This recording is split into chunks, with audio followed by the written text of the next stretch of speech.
দুটো ব্যক্তি ঘুমায় না। যত রাতে আসবে দেখবে তুমি যখন আলাপ পাবে বলবে, খোকা এসেছিস বাবা, তুই কোথায় গিয়েছিলি বল।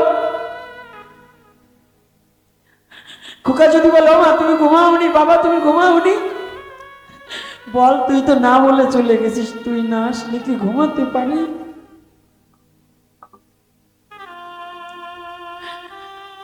ভগবান রামচন্দ্র নিজে বললেন, বাবা তোমার মুখে একটু হাসি ফুটাবার জন্য পৃথিবীর আমি সব পারি। আর জগতে আমরা সন্তান হয়েছি মা বাবাকে কাঁদাবার জন্য, মা বাবার মুখে হাসি ফুটাবার জন্য নয়। আমরা সন্তান হয়েছি মা বাবাকে কাঁদাবার জন্য, কিন্তু মা বাবার চোখের জল মোছাবার জন্য নয়, জল ঝরাবার জন্য। আমার মতো কুলাঙ্গার পৃথিবীতে বেঁচে থাকার কি অধিকার আছে যদি আমার দ্বারা আমার মা বাবার যন্ত্রণাটাকে একটু লাঘব না করতে পারি?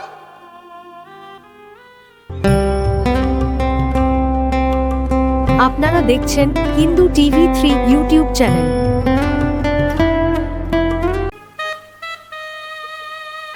বলছি কি চাই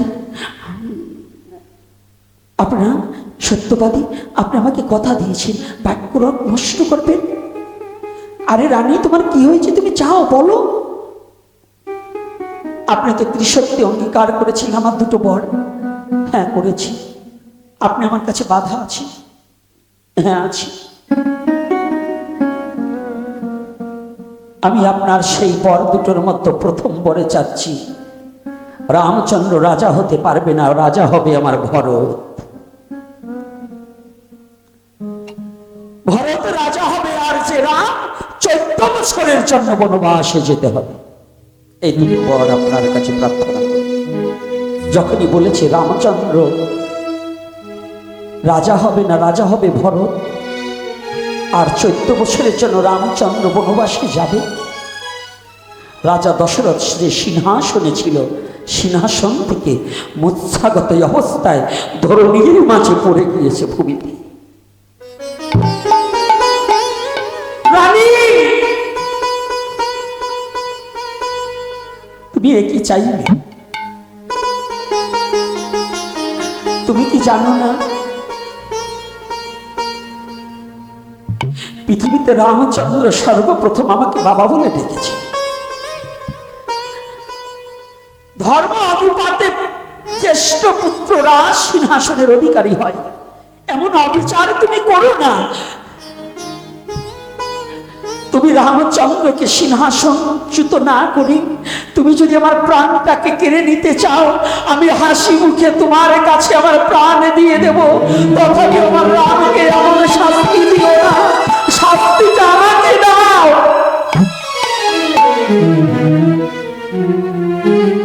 জানি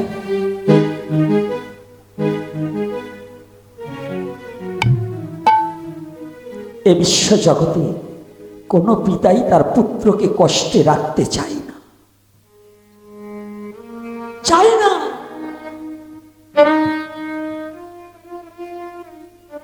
কিন্তু জানেন, চোরে না শুনে কবু ধর্মেরও কাহিনী। লোভী ব্যক্তি কখনো পরের কাতরতা দেখে না, দস্যু কখনো মানবতা মানে না। দস্যু যদি মানবতা মানত তাহলে সমাজের অবস্থা এরকম হতো না। দস্যু প্রকৃতির লোক কখনো মানবতা কি জিনিস তা বোঝে, আর চোরে কখনো ধর্মাধর্ম জ্ঞান করে না। চরিত্রহীনা মানুষ কখনো সম্পর্ক বিচার করে না। সমাজের কিছু দুশ্চরিত্র ব্যক্তি আছে, কে কাকি, কে জেঠি, কে মাসিতো বোন, কে পিসাতো বোন, কাকাতো বোন, এগুলো মানে না। কারণ দুশ্চরিত্র ব্যক্তির কখনো সম্পর্ক বিচার হয় না। আমার কথাগুলো একটু ভালো করে বুঝে নেবেন, জেনে নেবেন এ কথাগুলো কেন প্রয়োজন। সমাজ যে অধঃপতন হচ্ছে, এ কথাগুলোর প্রয়োজন আছে কিনা? আছে না বাবা? এই সমাজের অধঃপতন হয়েছে কিনা? আগে এই সনাতন ধর্মের মধ্যে যে নিষ্ঠা নিয়ম ছিল, এখন এই সনাতন ধর্মে নারী কসাই হচ্ছে। নারী জাতি কসাই হচ্ছে, মাংসের দোকান দিচ্ছে। কোথায় ধর্মটাকে নিয়ে এসেছে? যে নারী মায়া মমতায় ভরাপুর হৃদয়ে থাকবে, যে নারীর হৃদয়ে মাঝে একমাত্র দয়া ভিন্ন কোনো কিছু থাকে না, আর সেই নারী অস্ত্র হাতে নিয়ে পশু হত্যা করছে। অথচ ভগবানের চরণে ওই হাত দিয়ে দুটো তুলসী দেয় না। চলছে না বাবা? এরকম চলছে কিনা?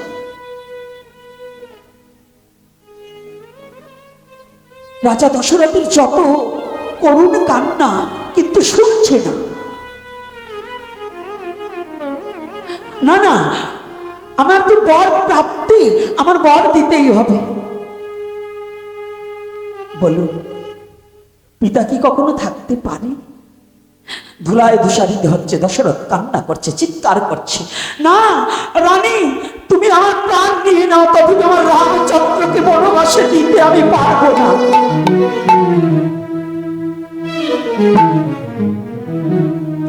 একটু খালি উপলব্ধি করো, নাই যে যুবক ছেলেরা, বাবারা, একটু উপলব্ধি করো আজকের এই কথাটা।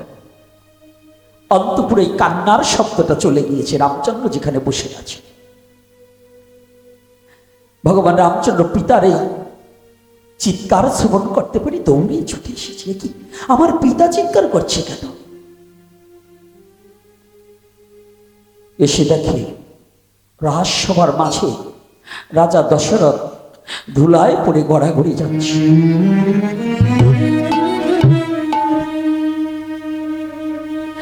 রামচন্দ্র ছুটে এসে বাবাকে তুলে ধরেছে। কি বাবা, একই তোমার চোখে জল কেন বাবা? তুমি কাঁদছো?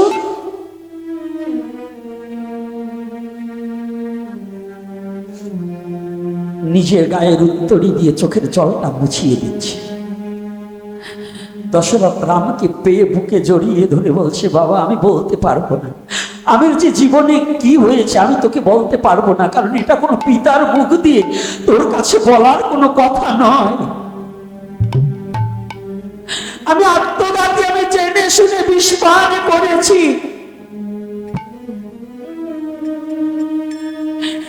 আজ আমি আমার সুখের জন্য বাবা তোমার সুখটাকে বড় বিসর্জন দিয়েছি। হ্যাঁ বাবা বলো। রামচন্দ্র বলছে, বাবা তুমি বলো, এ বিশ্ব জগতে আমি পুত্র হয়ে যদি তোমার চোখের জল না মুছাতে পারি, তাহলে কেন আমি পুত্র রূপে তোমার কাছে এসেছি?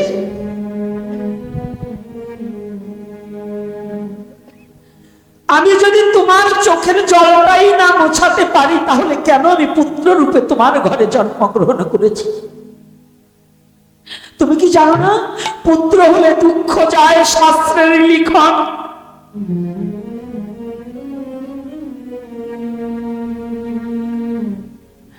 রাজা দশরথ দুটি চোখের জল ছেড়ে দিয়ে বলছে, রাম আজ যে দুঃখ আমার অন্তরে, এ দুঃখ আমার জীবন থাকতে আর কোনদিন যাবে না। ওরা আমার বুকের মাঝে আজ দাউ দাউ করে অগ্নি প্রবাহিত হচ্ছে, আগুন আর নিভাবার মতো কায়দা নেই। যে আগুনটা আমার হৃদয়ের মাঝে প্রজ্বলিত হয়ে উঠেছে, আগুন কোথায় গিয়ে জুড়াবো, আমি কাকে বলবো, আমার যে বলার আর জায়গা নেই। জানি এ বিশ্ব জগতে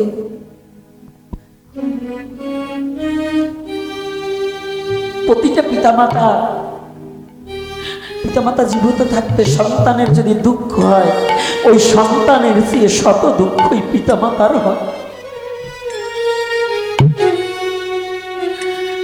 প্রাকৃতিক জগতে যদি কোনো পিতামাতা জীবিত থাকতে পুত্র চলে যায়, কিংবা হারিয়ে যায়, কিংবা মারা যায়, পৃথিবীতে সবচেয়ে বড় দুঃখ, বড় যন্ত্রণা, বড় বোঝা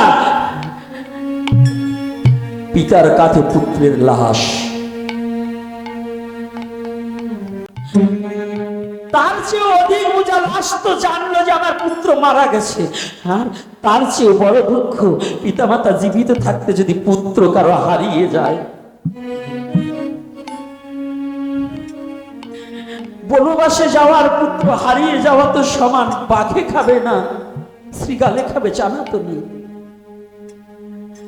দশরথ চিৎকার করে বলছে, রাম আমি বাবা তোকে যে বলবো, কি বলবো, আমার যে বলার ভাষা নেই, আমি যে হারিয়ে ফেলেছি।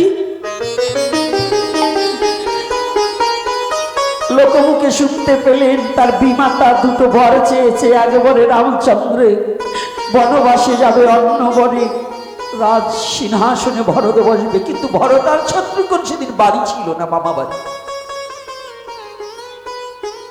রামচন্দ্র হেসে দিয়েছে, বাবা ও বাবা, এর জন্য তোমার কান্না করতে হয়? জানো আমি বড় ভাগ্যবান, আমি বড় ভাগ্যবান, আমি তোমার পুত্র হয়ে পিতার বাক্য রক্ষা করতে পারবো, তুমি এজন্য কাঁদছো?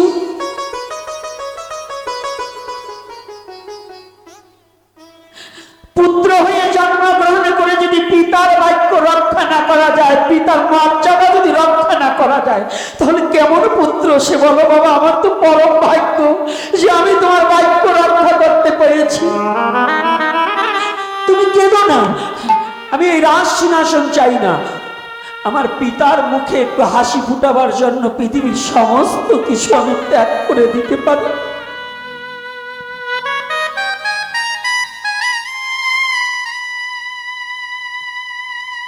আমি শুধু তোমার মুখে একটু হাসি ফুটাবার জন্য পৃথিবীর সব কিছু আমি ত্যাগ করে দিতে পারি, তো তোমার চোখের জল আমি সয়ে নিতে পারবো না। দেখেছেন রামায়ণের কথাটা একটু উপলব্ধি করুন তো। এই রামায়ণটাকে যদি কোনো সনাতনী যুবক যদি হৃদয়ে ধারণ করতে পারে, তার দ্বারা কি তার পিতা মাতার প্রতি অন্যায় অবিচার হতে পারে? হতে পারে বলুন? যেখানে সাক্ষাৎ ভগবান বলছে যে পুত্র বেঁচে থাকতে পিতার চোখের জল মোছাবার মতো যোগ্যতা যদি না হয়, তাহলে কেমন পুত্র? আর আজ আমার সমাজে, আমার ধর্মে কত পুত্র তার পিতা মাতাকে দুটো খেতে দেয় না। এই শীতের মধ্যে পুত্র খাটে শুয়ে আছে, পিতা মাতার নিচে বিছনা করে শীতে টিকতে পারে না, শুয়ে আছে। একটা ঔষধ পর্যন্ত কিনে দেয় না পিতা মাতা, ঘরে রোগগ্রস্ত ব্যক্তি পড়ে আছে। বলুন তো, আপনাদের কাছে আমার প্রশ্ন, কি ধর্ম, কি হরিবল বলেন, কি হরে কৃষ্ণ বলেন, কি জয় শিব বলেন, যা বলেন, যদি কোনো পুত্র যদি তার পিতা মাতার এই শ্রদ্ধা ভক্তি না থাকে, সে কেমন ভক্ত, কেমন মহাপুরুষ, কেমন আদর্শবান বলুন? ধর্মে কি এটা আমার শিক্ষা দিয়েছে? আমার সনাতন ধর্ম কত বড় চরম শিক্ষা, কত বড় পরম শিক্ষা। আজকে যারা জানো বাবা, শুধু রামচন্দ্র নয়, আজকে যারা এখানে এসেছে তোমরা যুব সমাজ, আজকে হয়তো বাবা একটা কথা বলছে ভালো লাগছে না, তুমি আজকে রাত 2টোর সময় সন্ধ্যায় না বলে চলে গেছো, একটু পরীক্ষা করে দেখবে। আজকে কথা দিয়ে যাচ্ছি ভাগবত আসরে, তুমি বিবাহ করেছো, সন্তান আছে, দেখো তুমি না বলে বাড়ি থেকে সন্ধ্যায় চলে গিয়েছো, মা বাবাও আছে, রাত 2টোর সময় আসবে, দেখবে তোমার পুত্র কন্যা স্ত্রী সবাই ঘুমিয়ে গিয়েছে, ওই বাড়িতে 2টো ব্যক্তি ঘুমাবে না।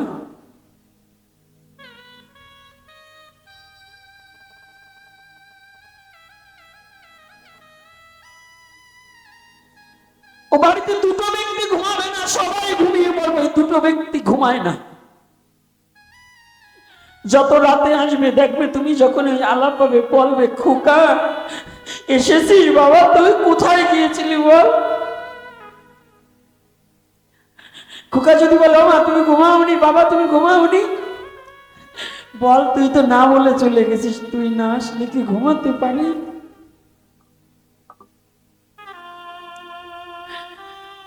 ভগবান রামচন্দ্র নিজে বললেন বাবা তোমার মুখে একটু হাসি ফুটাবার জন্য পৃথিবীর আমি সব পারি। আর জগতে আমরা সন্তান হয়েছি মা বাবাকে কাঁদাবার জন্য, মা বাবার মুখে হাসি ফুটাবার জন্য নয়। আমরা সন্তান হয়েছি মা বাবাকে কাঁদাবার জন্য, কিন্তু মা বাবার চোখের জল মোছাবার জন্য নয়, জল ঝরাবার জন্য। আমার মতো কুলাঙ্গার পৃথিবীতে বেঁচে থাকার কি অধিকার আছে যদি আমার দ্বারা আমার মা বাবার যন্ত্রণাটাকে একটু লাঘব না করতে পারি? জানো বাবা, জগতে সব পাবে, অর্থ গেলে অর্থ, সম্পদ গেলে সম্পদ, কিন্তু মা বাবা যদি হারিয়ে যায় না, আর কোনোদিন ঘরে এসে একটা ডাক দেওয়ার কেউ থাকবে না, কেউ থাকবে না সেদিন। হাজার জনকে মা বলে ডাকি, আমি গোপীনাথ আমার নিজের জীবনের কথা বলছি, মা বাবার কোনো কিছু করতে পারিনি, আমাদের কিচ্ছু হয়নি। কিন্তু জানি দুর্গাপূজার দশমীতে অন্তত গিয়ে একটা প্রণাম করার জায়গা ছিল, প্রণাম করতে পারছি। আজকে কয়েকটা বছর হয়ে গেল, এত নারী দেখি কিন্তু আমার মায়ের মতো তার কাউকে দেখি না। জগতে এত মা বলে ডাকি, কিন্তু আমার মায়ের মতো তার কাউকে দেখা যায় না। আমার বাবার মতো কাউকে দেখা যায় না। তাহলে জানো, আমার ধারণময় সনাতন ধর্মে শিক্ষা দিলেন, তুমি কেমন সন্তান যদি তোমার দ্বারা তোমার মা বাবার কাঁদতে হয়? বলো, কেমন ধার্মিক তুমি, কেমন শিক্ষিত তুমি? তোমার শিক্ষাকে ধিক্কার জানাই, যে শিক্ষা পেলে পরে, যে শিক্ষা গ্রহণ করার পরেও তোমার দ্বারা মা বাবার যন্ত্রণা ভোগ করতে হয়, ওই শিক্ষাকে আমি থুতু মারি। এটা কোনো সুশিক্ষা নয়।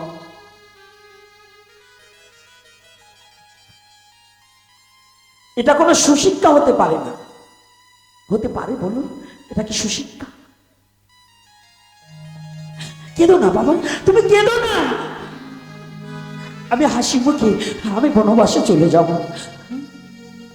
আমি বনবাসে গেলে যদি আমার ভাই রাজা হয়ে আমার মায়ের মুখে যদি হাসি ফোটে, আর তোমার যদি বাক্য রক্ষা হয়, আমি হাসি মুখে বনবাস গ্রহণ করে নিয়ে চলে যাব। নিতাই গৌর হরিবা, আমি চলে যাব।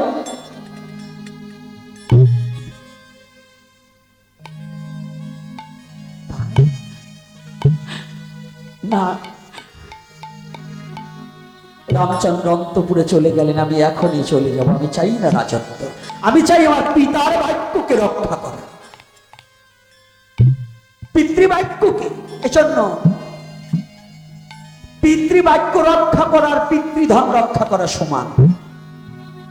এজন্য অশ্বিনী কর্তার একটা গানে লিখেছে, হরিধনের উপরে পিতৃধন বিরাজ করে, রাসেশ্বরী রাজবিহারী মহারাজ করে।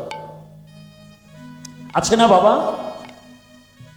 অশ্বিনী কর্তা লেখনী কত বড় চরম কথা লিখেছে। তাই পিতার বাক্য যদি রক্ষা না করা যায়, তবে পিতাটাও হতে হবে।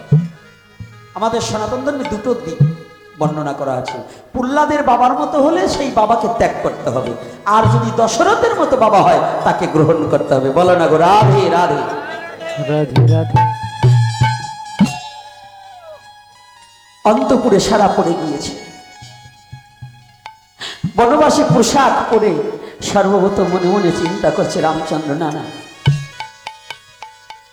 সারা রাজপ্রাসাদে সবার বিষণ্ণ বদন, নয়নে নেত্রে, এই নেত্রে ধারায় বক্ষ প্লাবিত হয়ে যাচ্ছে। লক্ষণ গিয়ে দৌড়ে গিয়ে রাজপ্রাসাদের এক নিঝুম জায়গায় বসে বসে মাথা ঠুকাচ্ছে লক্ষণ। দাদা যদি বনবাসে চলে যায়, তাহলে এই অযোধ্যা নগরে থেকে আমার লাভ কি? আমি চাই না এই অযোধ্যা নগরে, আমি অযোধ্যা নগর চাই না।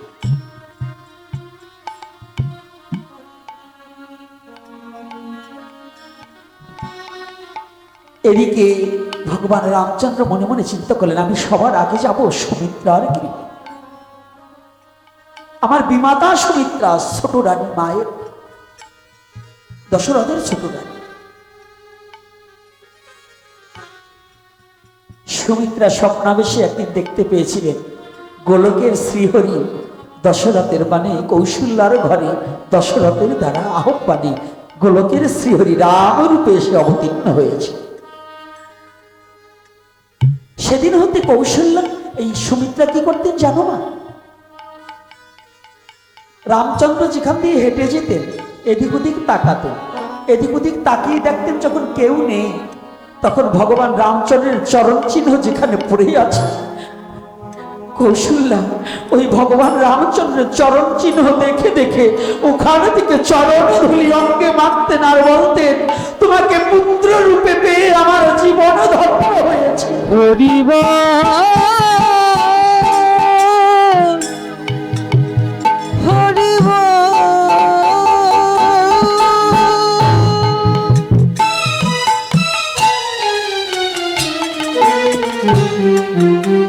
আমার জীবন খানা ধন্য হয়ে গিয়েছে তোমাকে পুত্র রূপে পেয়ে। আর ওই চরণ ধুলি অলক্ষে মস্তকে ধারণ করতে, প্রণাম করতে। যখনই প্রণাম করছি, আর আজকে সেই ভগবান রামচন্দ্র গিয়ে সুমিত্রা যখনই শুনেছে রামচন্দ্র বনবাসে যাবে, ও গিয়ে ঘরের দরজা লাগিয়ে দিয়ে ওয়ালে মাথা গুতাচ্ছে, আমি কোথায় যাব? এ রামবিহীন রাজ্যে থেকে লাভ কি? রামচন্দ্র বনবাসে যাওয়ার আগে যেন আমার মৃত্যু হয়। হে প্রভু নারায়ণ, আমাকে মৃত্যু দাও। আমি মৃত্যুকে আহ্বান করছি। সুমিত্রা, ও মা, কই কই ও মা, ও মা, মায়ের মধ্যে কত পার্থক্য। সুমিত্রা, ও মা, কই কই ও মা। কই কই চাইলেন তার পুত্র রাজা হবে, আর সুমিত্রা চাচ্ছেন যে রামচন্দ্র বনবাসে যাওয়ার আগে যেন আমার মৃত্যু হোক। রামচন্দ্রকে ছাড়া আমি বাঁচব না। আমার পুত্র যতবার মা বলে ডাকে, রামচন্দ্র একবার মা বলে ডাকলে যত আনন্দ পায়, ও কোটিবার মা বলে ডাকলে তত আনন্দ পায় না। ভগবান রামচন্দ্র গিয়ে কাতর কণ্ঠে, মা, ও মা, মা। সুমিত্রা ভিতর থেকে চিৎকার দিয়ে উঠেছে, এই বুঝি রামচন্দ্র এসেছে। আর রামচন্দ্র বলছে, মা, একটিবার তুমি একটু দরজা খুলে দেখো, তোমার রাম এসেছে।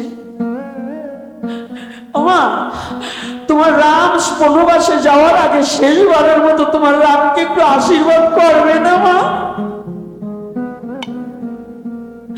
ও মা, তুমি তোমার রামকে একটিবার আশীর্বাদ করো মা।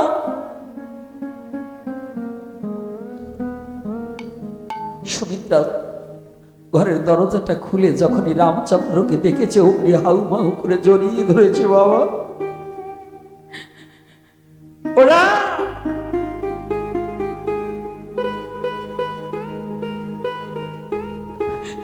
আজ বাবা তুমি বনবাসে যাবে, আর ফিরে বোধহয় আমাকে দেখতে পাবে না। এই রাজপ্রাসাদে ঢোকার পরে যেদিন তোমার বদন দেখেছিলাম, আমি সব ভুলে গিয়েছিলাম তোমার মা বলা ডাক শ্রবণ করি। রামচন্দ্র বলছি, মা, তুমি আমাকে আশীর্বাদ করবে না মা?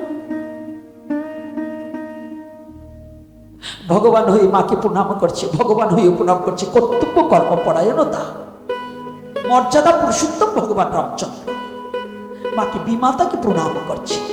নিজের মায়ের কাছে আগে যায়নি, আগে সুমিত্রার কাছে গিয়ে প্রণাম করেছে। প্রণাম হই তব চরণে।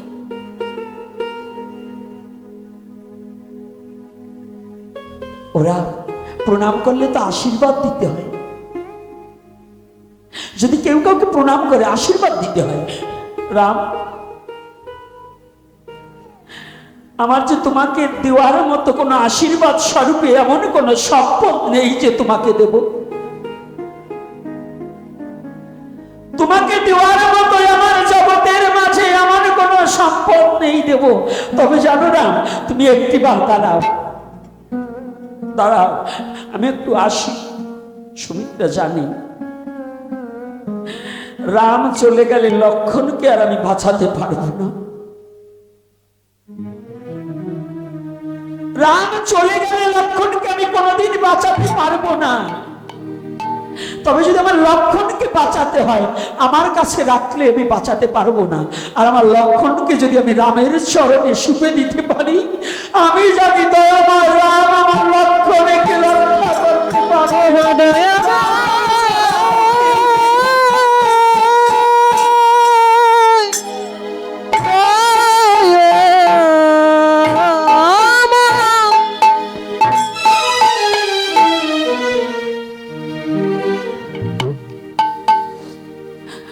সুমিত্রা খুঁজে নিয়ে গিয়ে দেখে, খুঁজতে গিয়ে দেখে লক্ষণ ধুলায় ধূসারিত, আর দাদা রাম বলে চিৎকার করছে, কান্না করছে। মা সুমিত্রা গিয়ে অমনি লক্ষণের হাতটা ধরেছে, ওঠ, এদিকে আয়, কাঁদছিস কেন? জানো মা, রামার লক্ষণ দেহ মাত্র দুটো, আত্মা এক। আমি যে দাদা রামকে ছাড়া প্রাণী বাঁচতে পারবো না। ও মা, তোমার দুটি পায়ে পড়ি মা, দাদাকে আমাকে আলাদা করে দিও না মা, বাবাকে বলো। রামচরিত্র মানসে ভ্রাতৃত্ব প্রেমের কত বদ্ধ, ভ্রাতৃত্ব প্রেমের কত বদ্ধ। ওমা, তোমার দুটি পায়ে পড়ি, দাদাকে বলো আমাকে ফেলে যেন যায় না। তোকে আমি বলছি তুই আয়। ধরে নিয়ে এসেছি, রামচন্দ্র দাঁড়িয়ে আছে। রাম,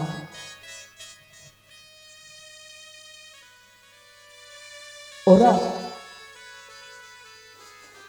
জীবনে তোকে কোনোদিন কিছু দেয়নি বাবা, আমার কি আছে আর কি দেবো বল?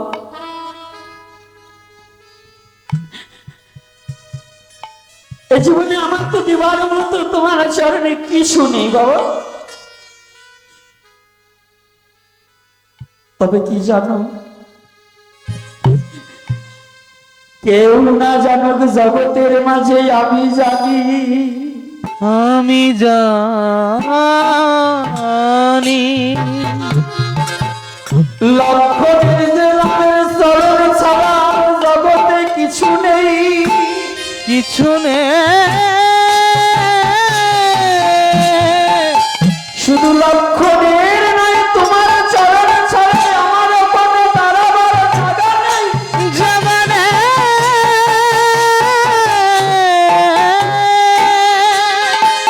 তোমাকে দিবার মতোই আমার কোনো সম্পদ নেই, সম্পদ নেই। রামচন্দ্র জানো, জগতে আমার কি বাই আছে, আর কি বা দিব, আমার কি বা আছে, আমি কি বা দিব, আমার কি বা আছে, আমি কি বা দিব, আমি কি বা দেব। যদি একবার কৃপা করে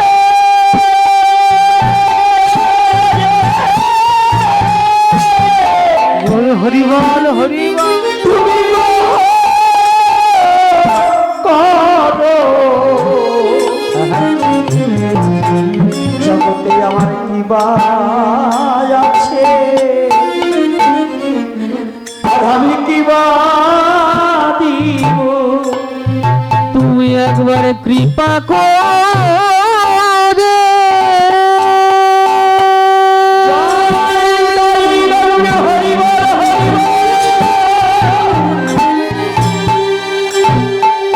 একবারই কৃপা করে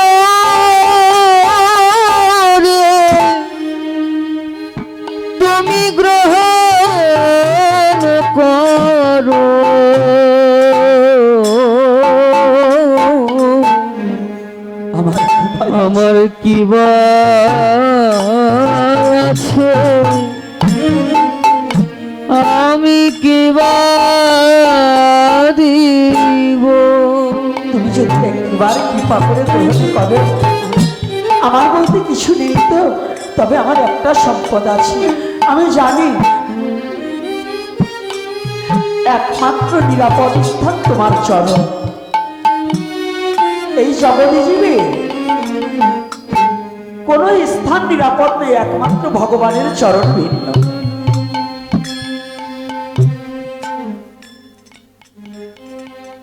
রাম, আমার লক্ষণকে তোমার চরণে অর্পণ করে দিলাম, তোমার লক্ষণকে তুমি নিয়ে যাও।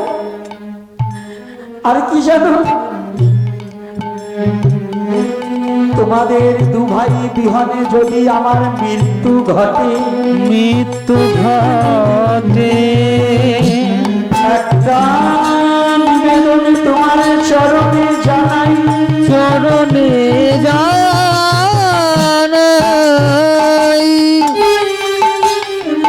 যদি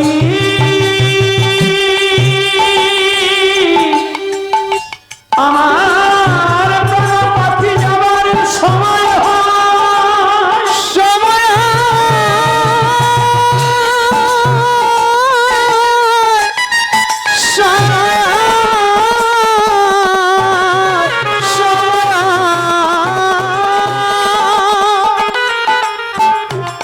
জগতে সবাই ফেলে গেল, ফেলে গেল, সেদিন আমার বউকে কেউ থাকবে না, সবাই আমাকে ফেলে গেল। কথা দাও, সেদিন আমার চরণ ছাড়া করো না রে। সেদিন আমায় চরণ ছাড়া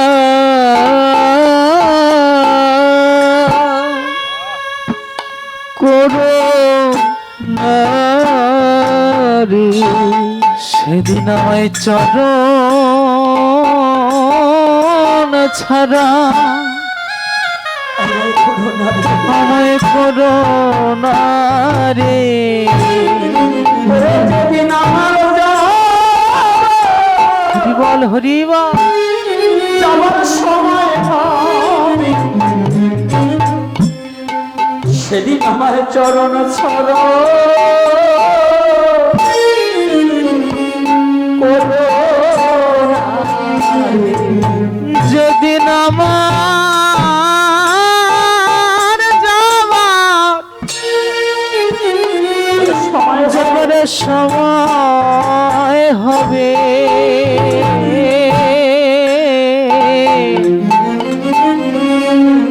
সেদিন আমায় চরণ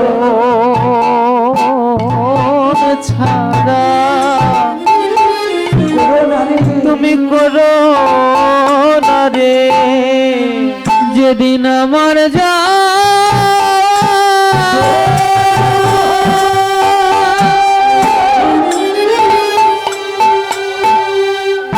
যেদিন আমার যাব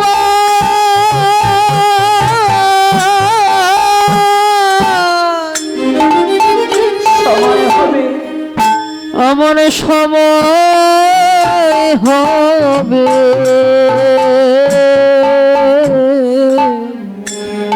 সেদিন তোমার ওই চরণ ছাড়া আমায় করো না রে। আমায় করো না হে। জগতে তোমার চরণ বিনে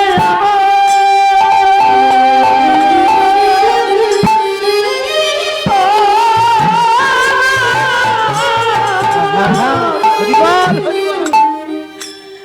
ওরে আমার আর জগতে কিছু নাই রে। সেদিন আমার চরণ ছাড়া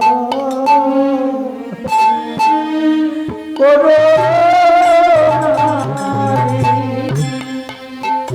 তোমার চরণ বিনে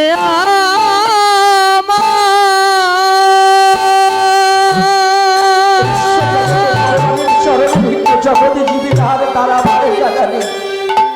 তোমার চরণ বিনে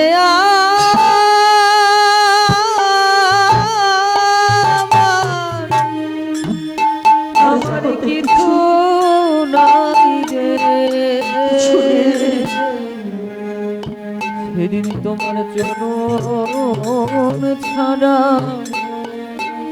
আমায় করো না হে। তোমার চরণ ছাড়া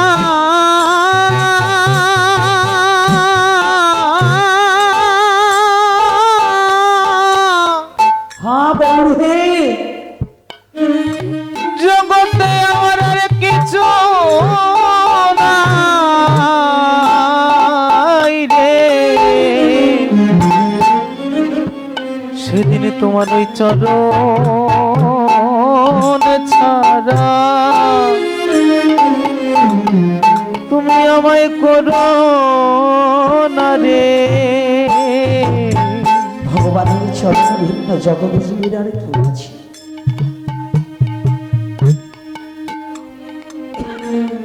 এখান থেকে আমাদের আস্বাদনের বিষয় লক্ষণ আর রামের মধ্যে যে ভ্রাতৃত্ব প্রেম আমাদের মধ্যে বিন্দুমাত্র আছে। যদি এই রামায়ণটাকে অন্তর দিয়ে গ্রহণ করে নিয়ে যদি সত্যিকারের আমরা ভালোবাসার রাজ্যে পৌঁছাতে পারি, আমাদের ভাইয়ে ভাইয়ে কি কোনো দ্বন্দ্ব আসে?